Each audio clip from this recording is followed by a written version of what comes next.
Hi, friend.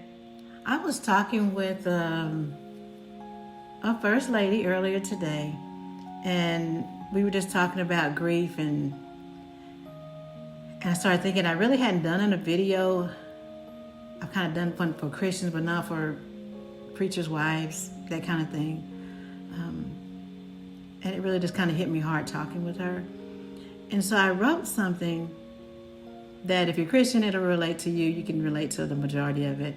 But if you're a preacher's or a pastor's wife, you probably can relate to it as well. And I'm just going to read it. You need to set an example, they say. We already are. We're showing what grief looks like in the arms of real faith.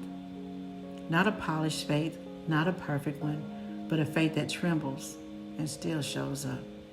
Being a preacher's wife didn't mean we were spared the pain. It meant we loved someone who carried the weight of others. And now we carry the weight of life without them. We're showing how love doesn't vanish when the pulpit goes silent.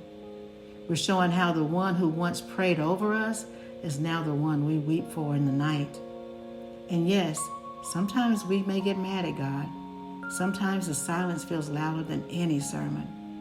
But even in our anger, even in our confusion, God still loves us. He still cares. He still stays. He still understands. Because the God we believed in before the heartbreak is the same God holding us in the heartbreak. And this grief is sacred ground because He meets us in the middle of it with mercy big enough for every doubt, every scream, every why, Lord, and every cracked hallelujah we barely manage to sing, if we're able to sing at all. And you know what? That's okay. That's okay, my friend.